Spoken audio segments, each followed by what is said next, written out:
Local মাছ তো প্রায় আমগো ডেলি রুটিনেই থাকে। তো চলো না আজকে খাওয়া যাক চান্দা মাছ, তাও আবার পাপার বায়নায়।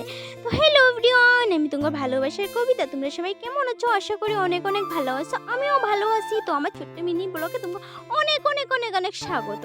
তো চলো আজকে চান্দা মাছের রেসিপিটা কেমনে বানায় তোমাগুলোকে তো শেয়ার করুম।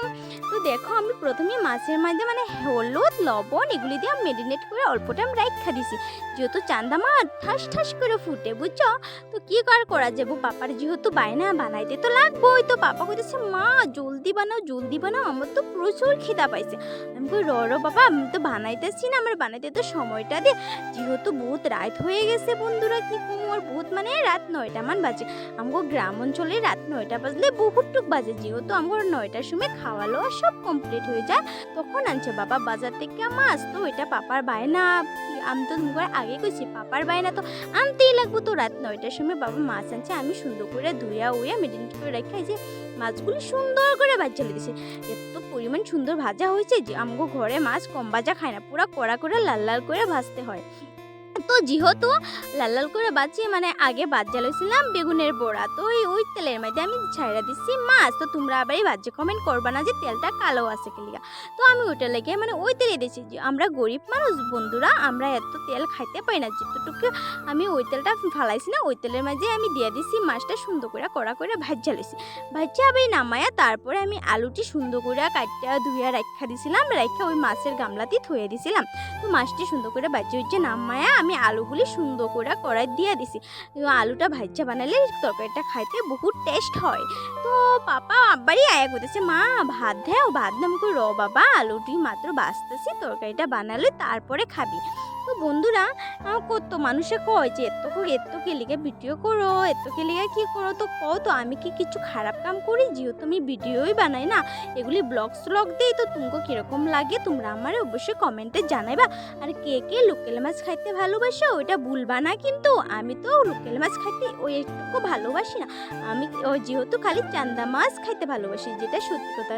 দামটা কম হলেও খাইতে লোভনীয়, একদম তেল তেল মুখে আমার ভাষ্যা রয়েছে, জান লাগিয়ে রয়েছে। তো আমি আলুটি সুন্দর করে ভাজতে হয়েছে, ওই তেলটার মধ্যে আমি দিয়ে দিছি অল্প পরিমাণ জিরা আর অল্প পরিমাণ পেঁয়াজ।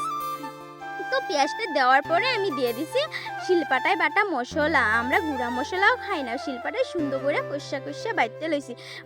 বাটা মশলা খাইতে জানা টেস্ট লাগে বন্ধুরা, তোমরা একবার খায়া দেখো যারা শিলপাটায় মশলা বাটতে খাও, এরা তো তোমরা অবশ্যই জানো।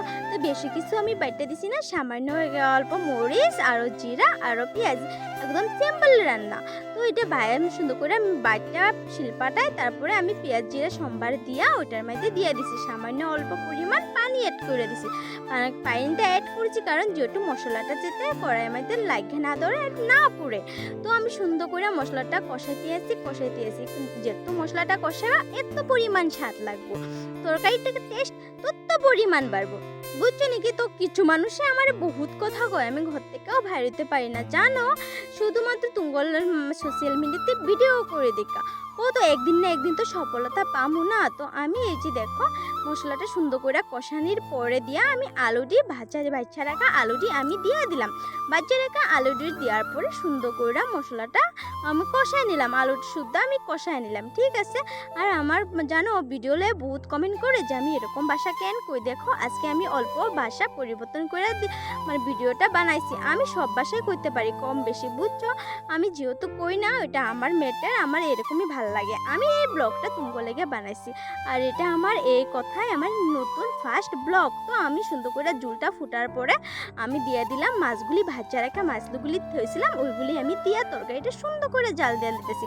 তো যেহেতু গরম মশলা নাই জানো, আজকে গরম মশলা ছাড়াই আমি চান্দা মাছ বানাইছি। তো আমার ব্লগটা কিরকম লাগছে কমেন্টে জানাও।